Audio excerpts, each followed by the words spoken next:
The developers behind Skullgirls have ignored the backlash they have faced after announcing the major global update that alters character outfits, removes dialogue, and basically anything they've deemed to be too offensive. And while fans have been furious, journalists are now putting out their 2 cents online, defending the changes, saying it's okay because what they changed shouldn't be in games anyway.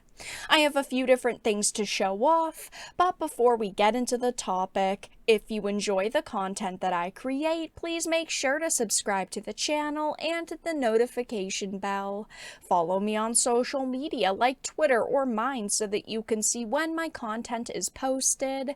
And of course, if you do really enjoy the videos and the live streams that I create, please consider becoming a Dark Titan via Patreon or a supporter via YouTube memberships. Now, this has been happening for a few days, but there is a wave of new articles that just recently released from Kotaku, Dexerto, and The Gamer. Let's start with this one, though. It says Skullgirls drops to mostly negative Steam score after toning down panty shots. Skullgirl players flipped out last week when an update removed panty shots, sexualization, and NZ imagery. And in the wake of that update, thousands of fans have flocked to the Steam page to review Bomb's second encore, dragging its score down to a mostly negative. Yeah, people are furious over this because it's a decade-old game that they have suddenly decided to go in and edit. And we're not talking about just like slight changes, alterations. We are talking about tons of major things that are being either altered or completely removed. Of course people are going to be upset over this, but instead of acknowledging that, they just say that, players have flipped out. Players are review bombing the game because they're salty. All of these different awful things.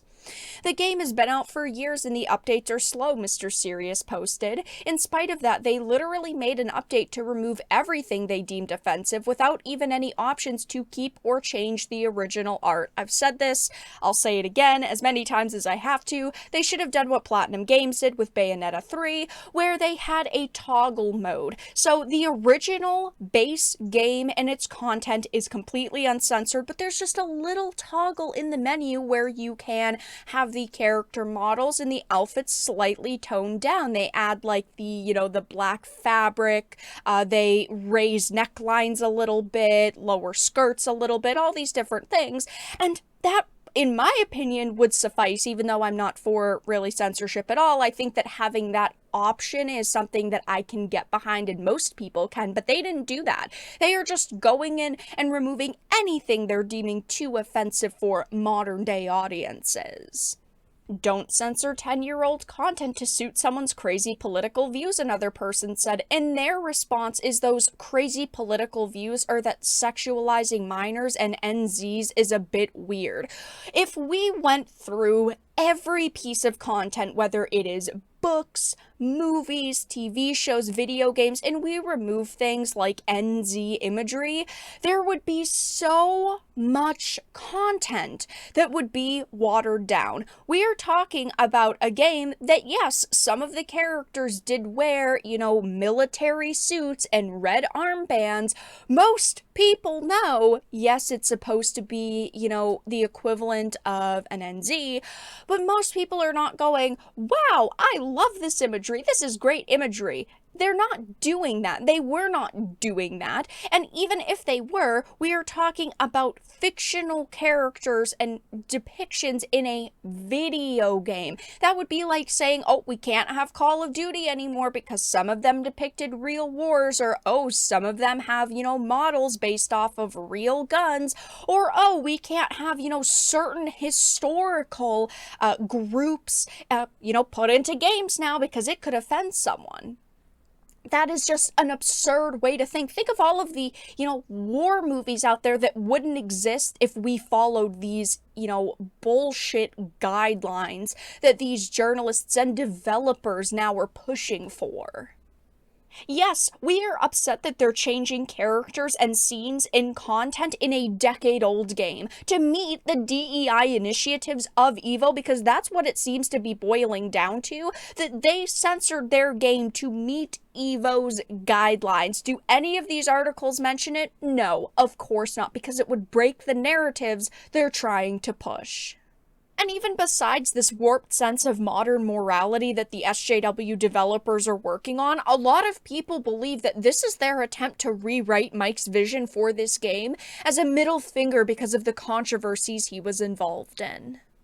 We've also got Kotaku saying Skullgirl players are in shambles. It's not specifically the changes that were made that are, infuriating players. It's the fact that you decided after a decade of this title being out that you were going to go in and censor a wild amount of content. That at its core is why people are so upset. Also, as I've mentioned, Skullgirls is known for its fan service, and fan service is not a bad thing. But of course, these devs are now acting like it is.